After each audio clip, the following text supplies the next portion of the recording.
coming back to you with another budget video. I know it's been a super long time since I've done one. I think maybe it was June, but summer's over. The kids were home all summer, so it was hard to find time to film anything. But it's October. It's September, but we're doing our October budget, and let's just get to it. So I'm just gonna start by writing my income. So this month was nice. I got a little bit of an increase from work. So, but I decided that what I'm going to do with that is I'm just going to completely take it and put it aside into a savings account. So what I'm actually going to also do right now is I'm just going to write down here in the savings area. I'm just going to write Meridian, and I'm going to write $200 because I was able to through payroll, I was able to split it up so that it goes directly to my Meridian account, so I don't have to even think about switching it over or anything like that. Kind of out of sight, out of mind. And as you know, in Ontario, or I guess probably Canada, we get the Canadian child benefit, and this is based off your income, so it fluctuates. And so in July was our new amount, and I think my amount went down by about like $300 or something like that. So so that's that. So that's $350. And then finally I have our side income. So our side income for the month of October should be around $780. And so what I also decided is that some of my side income I'm just also going to put aside into a separate account, because right now I didn't really do that, but I'm going to put aside into a separate account so that and just kind of not touch the money. I'll just let it accumulate, and then as I have business expenses, I'll just kind of take them directly out of that account. So right here also I'm gonna put Tangerine. So I opened a separate checking account just for that, but I'm just gonna do $530 of that, and then the rest can just stay in the budget. Okay, so the total for that is $9,090. And then now we get to our fixed kind of bills that we know are happening every month. So first I'm going to start with giving. So we also give 10% of our income, and this is just what I think is a good thing to do. But since we're trying to focus a bit more on paying down debt for the next couple of months, I'm not sure, maybe just the remainder of the year, I'm actually going to send this amount to debt.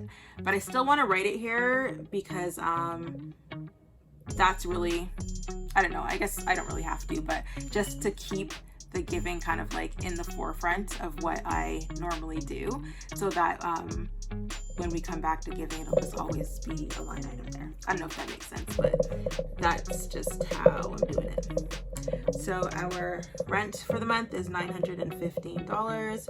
We currently rent a basement apartment, and we are looking to move, but as I'm sure you know, in Toronto, the housing market and also the rental market has gotten kind of crazy. Like, I've seen out there now for, I don't know, like a basement apartment, it's like $2,000. Or like you might rent an upstairs just for $25, but then you have to share the basement with other tenants. And so it's not really something that I really want to do. So yeah, I don't really know what's gonna happen with that. And that mostly happened all after, you know, everything that happened in 2020. So it's been kind of wild. And so we switched our cell phone provider from Kudo to TELUS, and we also dropped a line. So I used to budget $350, and now I budget $215. It really should be closer to $175. But what I didn't realize when we switched over, we no longer had North American calling, or text messages. So because of that, some of this extra charges is just either me calling my grandparents in Jamaica or my husband calling his daughter in the US. So next we have State Farm, and in this amount is car insurance for 2 cars, life insurance, temporary life insurance for me and my husband, and our renter's insurance. So this is $610. And then we have 2 cars. One has payment, one doesn't have a payment. One was paid for in cash. So we're still paying off our Nissan, and that is $540.36. So I like to kind of just do my monthly, even though I budget by paycheck, I like to do my monthly overview so I can kind of see how much money is left over. And before I write it in here, I actually do like scribble notes in just a notebook to kind of figure out how I'm going to allocate each of my paychecks. So next is our debt. So I thought it was kind of cool when I saw, I believe they're at Debt Free Weirdos. They named all of their, I guess, student loans or whatever debt they had after villains. So I thought that was kind of cool. So I'm going to kind of do a similar thing. So I'm going to name our debts after villains or antagonists. So this first one we're calling the Candyman. The Candyman. And so the payment for that is $150, and this is just a small line of credit that we accumulated. And then next we're gonna call this one Hannibal Lecter. Did I put that in there? Yeah, Lecter. Sorry for my handwriting, and I didn't decide to do any fancy pens or anything today. It's just get it done. It's $230, and so Voldemort. I know I'm probably spelling that wrong. I meant to check the spelling before I did this, but clearly I forgot. That is $100 a month. And so these are our credit cards. And then we have Michael Myers.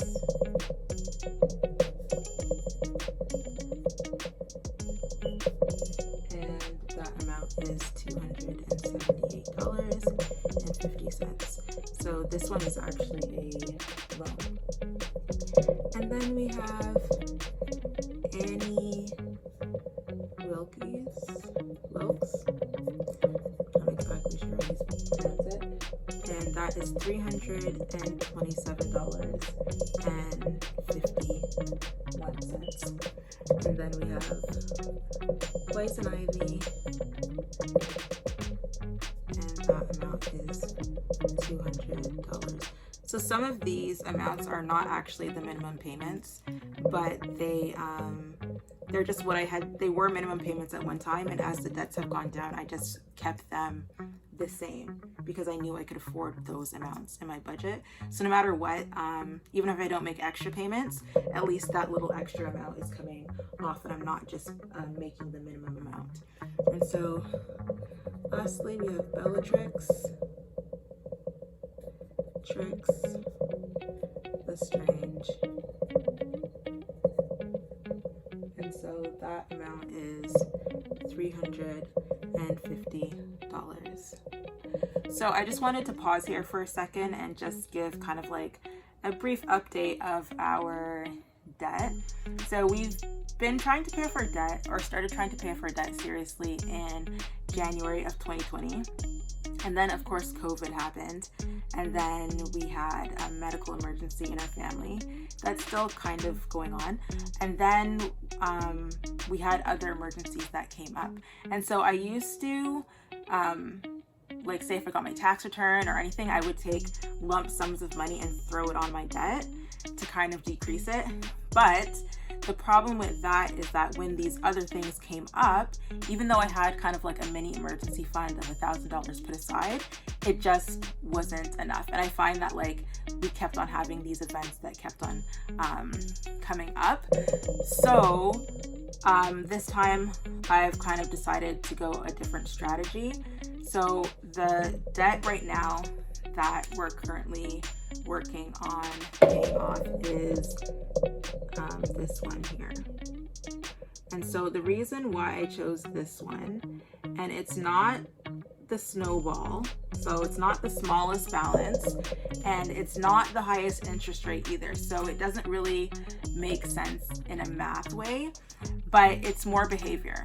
So, you know, we would pay off our credit cards and then something would come up and then we would use our credit cards, you know, and then because we didn't have a big enough emergency fund.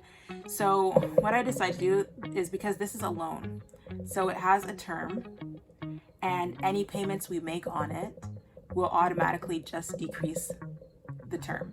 And once we pay it, it can't get used again.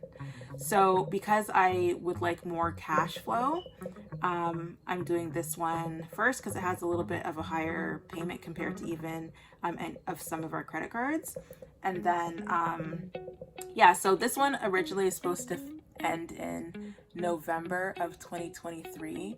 I just started making extra payments on it this month, and so far now the term decreased to August of 2023. So ideally, if I can, I would love to have this debt paid off by the end of this year and not anywhere near 2023. But yeah, so that's kind of the strategy. It's not based off math. You know, it's more based off kind of knowing our behaviors and just deciding that I rather pay off something that I know is going to just decrease and we can never kind of like run it up again. And then hopefully after doing that, like getting used to just, you know, paying it. And then the other part is just paying little bits at a time. Like I realized this month I would put like $100, then I would put $200, and then I would put like $400. Instead of just waiting until I had like $1,000 to put aside, I've just been kind of like, when I see there's extra money, I've been doing that because I find, you know, we just kind of never were putting aside for savings. So that's why also I have these amounts here that I'm not touching. Like, even though we're receiving them every month, I'm putting them aside so I kind of can't see them. You know, in the end, if it's accumulated and we want to pay off some debt, we can, but I want this to kind of build up our savings while we're working on paying off the debt. So anyways, that was just a side tangent. And so next we have my American Express. And so I didn't include this in these loans because this actually, I think the limit on the card is $1,000. It's a small card, and I use it every month. I switched all of my subscriptions onto this card so that I wasn't like having to put like $8 here, $10 here. You know, just I have all of my subscriptions in one place. So this isn't debt that is like has a balance that we're paying off. I'm just paying it in full. So I still just named it American Express, and this is basically our monthly subscriptions. And so the amount for that is $130.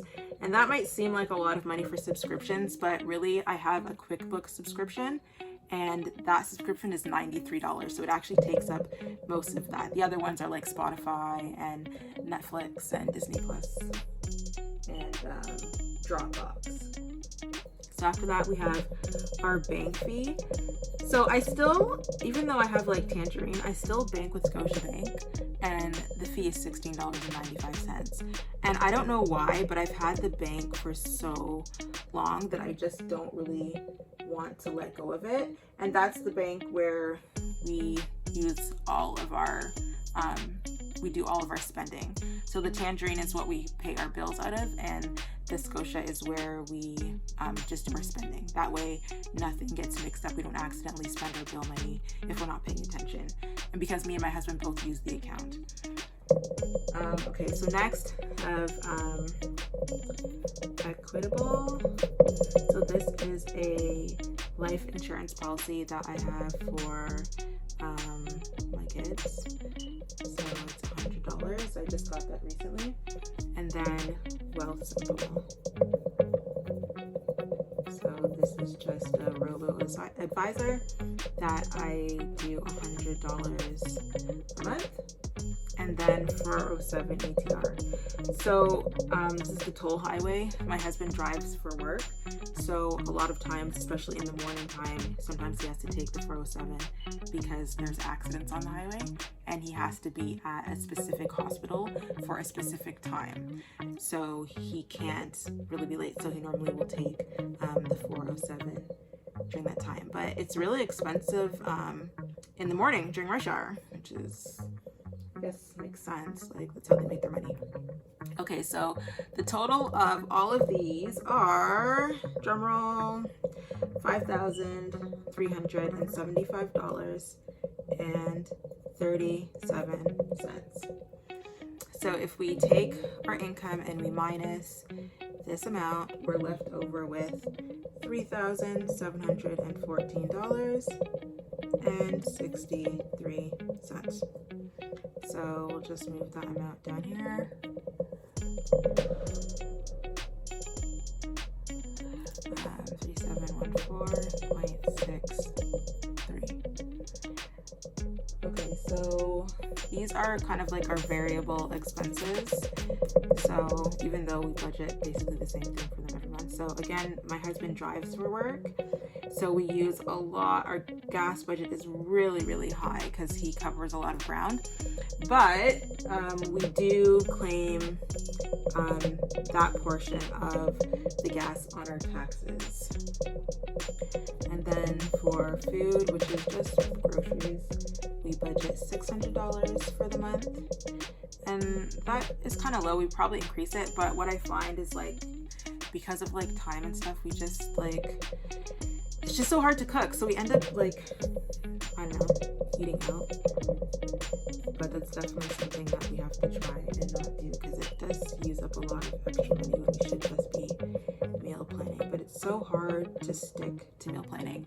Comment below if you meal plan, if you're good at it, if you find it really hard to stick to, because I might try it for a little bit, but then it's just like, I don't know, it's just so busy. Okay, so just personal spending, and this is for me and my husband. The amount is $300 a month. And so this can literally be on anything. My husband has an aquarium hobby, so he normally will buy corals or something like that. I normally use this just to basically do my hair. I don't really use it, or a lot of times I end up just having it accumulate in my wallet, which I really, really like. I just like having money on hand.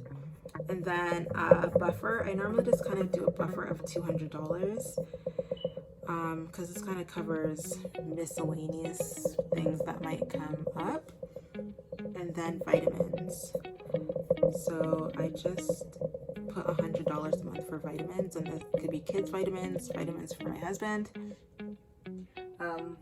We don't necessarily use the whole $100, like some months might be higher than others, but that's what I do. And so kids allowance, so this amount is $65. And I never wrote this in my budget before because it was like I was giving my daughter like $20, so I just never really, it kind of came out of like I don't know, probably like the buffer or whatever. But I decided, you know what, let me just write this in here to make it a thing, because she's on me. She's like, Mom, you didn't pay me my allowance. So I just wrote it in there so that I actually budget which paycheck it's supposed to come out of. Miscellaneous. How do you miscellaneous? I don't know. It looks like there's a bit too many E's in there, but that's okay. And so $200 in budgeting for miscellaneous. So this month is my birthday, yay! And my son's birthday. He's turning 4. So I'm just putting this, even though we have like this buffer, I'm putting this extra kind of like miscellaneous category, because then, you know, his gift can come out of there. If I want to do anything for my birthday, it can come out of there.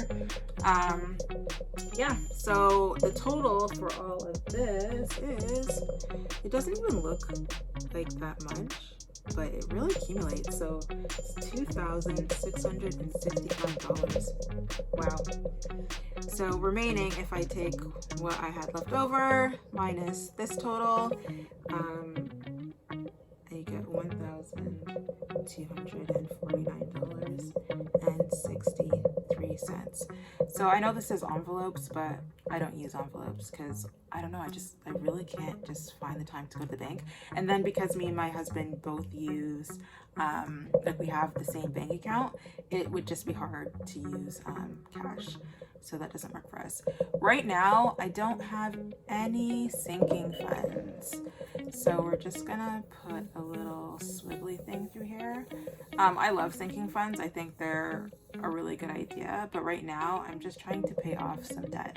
And I figure if something were to come up, like say, Christmas or something, like I can just temporarily pause what I'm doing over here and just use some of this money to go towards Christmas, so I don't have to really like at this time, but I will hopefully in the new year try and do some more sinking funds. Okay, so I have $1,249.63. So I already know that $730 here is what I'm putting aside for saving. So that means that left up here, that would go to Annie, would be $519.63. And so this amount plus this amount is what I'm going to try to pay here for October. Okay, so this is $519.63, and left will be $730, and then we're left with zero. So zero-based budgeting. And then after this, I'll go and I'll start with my first paycheck, and then I'll fill in any of these amounts that need to be paid with that paycheck. But really, this generally just gets paid with my paycheck because I only get paid once a month, so we pay all of our most of our fixed bills at that time. And then these are the amounts that I will budget the semi-monthly paychecks that we receive. So this is the Budget Mom's Budget by Paycheck workbook. I really like it, but this is my final month in the book and I don't think I'm going to repurchase it. And the reason why is because even though I love these bill trackers for my month, there's other things in it that I just don't really use. Like I don't use the tracking because I track my expenses in the Mint app because I just don't find that I have time to sit down and write out line for line what's in my bank account. So I use the Mint app for that. So I'm looking for a new planner. I want an Erin Condren because I like how I can customize the pages. But the only problem with that is that I live in Canada and the shipping is $17. Like, I just have a really hard time even paying like $5 for shipping. So yeah, so I don't know, like my husband kind of hinted that he might get me a planner for my birthday, but you know, he doesn't really know too much about planners, so we'll see what happens. Anyways, guys, I hope you liked my video. Please subscribe, like, and hit the notification bell so that you can be notified when I come up with my first paycheck budget, so that you can see kind of how I allocate the funds of the monthly overview. Anyways, bye guys.